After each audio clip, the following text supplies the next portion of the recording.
Oh, this is no good. No good at all. How's it going? Mike here, the Fresh Rinse, on location in Trenton, Ohio, my home base, the Fresh Rinse Laboratory. Got some trouble here. Got to my last opportunity of the day.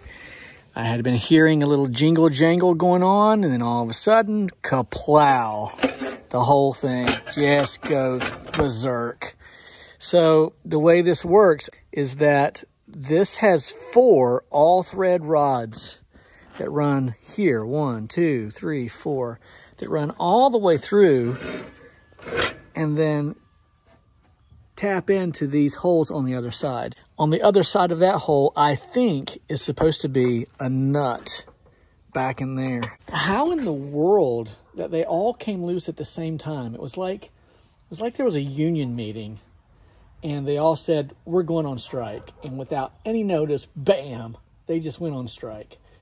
It's 3 o'clock exactly in the afternoon. I've got the remainder of the sunlight of this beautiful day to work out this situation and get back in business by tomorrow. I'm not going to take you on the full journey in that I am not going to do some sort of a time lapse or obviously record the whole thing. But what I am going to do is take you through the process as each process or part of the process is completed. I'm going to take this one down, this hose reel down completely, and then I'm going to disassemble this, put it back together, and hopefully, fingers crossed, this is going to work out. So, all right, let's begin. Okay, I have the supply hose unreeled from the top reel. I want to remove the top reel. Because I'm working with electricity, first thing I want to do is pop the fuse. Pop the fuse right there. See this? It's active or hot. Now it's inactive. Should not work. Does not work. Okay, we're good to go. I'm going to disconnect the hot and then start taking off this top hose reel. Don't go anywhere. All right, so I have the top reel dismounted, and I'm going to see if I can take all of this apart without actually taking the reel off. I don't know that it even matters. Just trying to save a step. We'll see. Okay, wasn't so fortunate.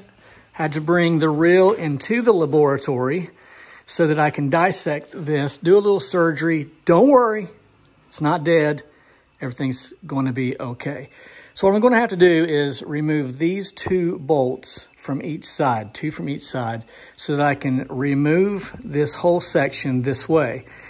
If this doesn't remove easily, I'll have to remove this bearing set here, which means going up into here with a 9/16 ratchet. The idea is to remove this plate here so that I can then get to this plate through these Allen bolts, and hopefully there are loose nuts in there that these rods are supposed to be connecting to. It may be that I have to get all new thread here, all thread rod, because my fear is that they are stripped out on the other side. Anyhow, so I'm blessed to have full-fledged tool set here. The Fresh Rinse does not play. Whatever you need, the Fresh Rinse has, and so shouldn't have any problems. Hardware, the whole 9 yards. Adjustable wrenches. What do you need? What do you need? Oh, we're going to need those. All right, let's get busy.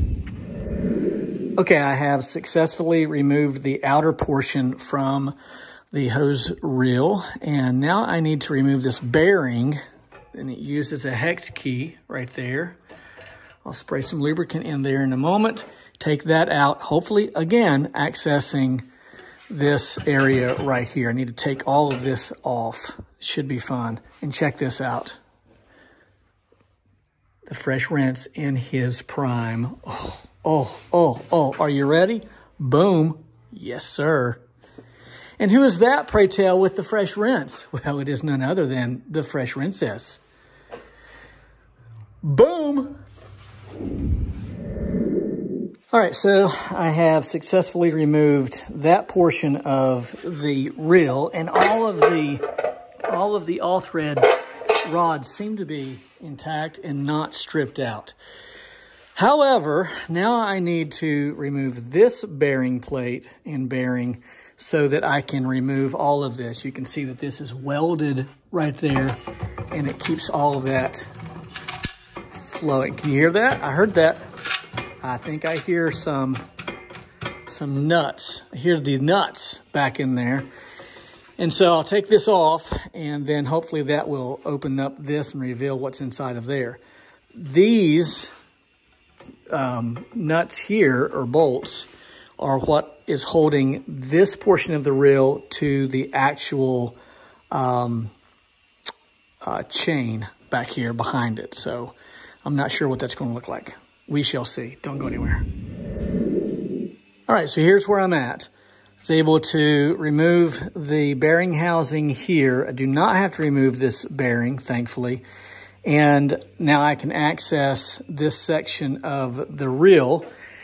The way it works is the all-thread rods screw right through here as such, and then there should be a nut on either side. Well, there isn't, and I can't find them, so my theory is that they are down inside of this portion of the reel.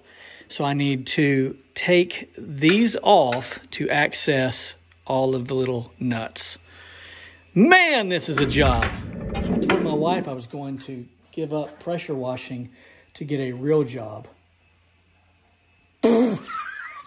Get real. This is a real job. It's a real, like R-E. It's spelled differently, but it's a real job. Oh, jeepers creepers.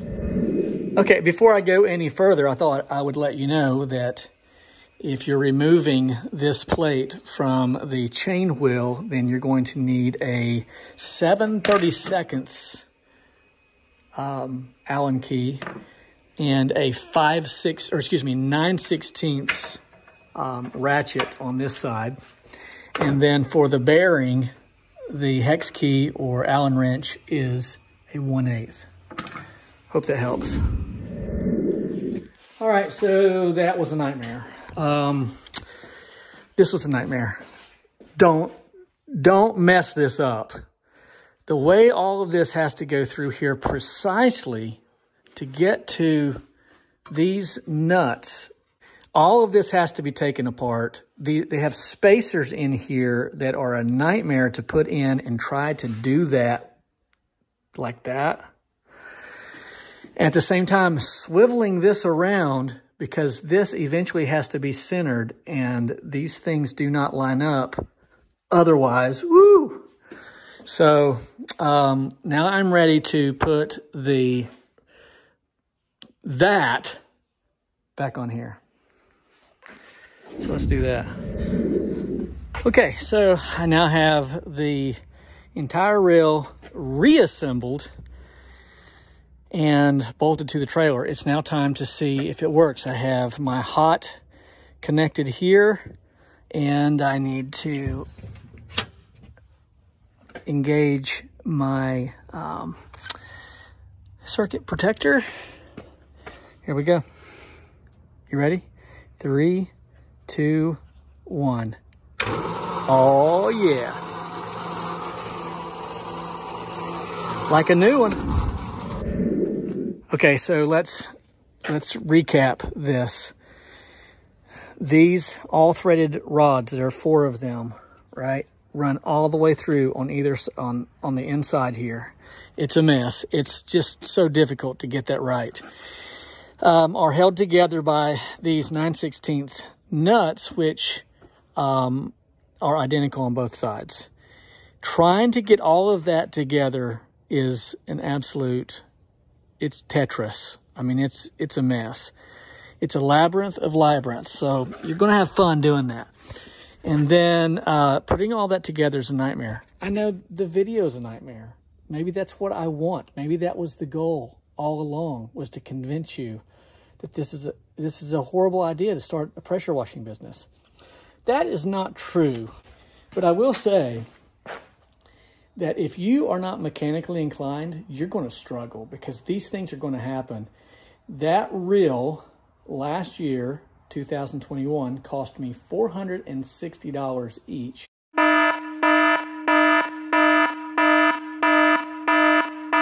I think plus shipping, if I'm not mistaken.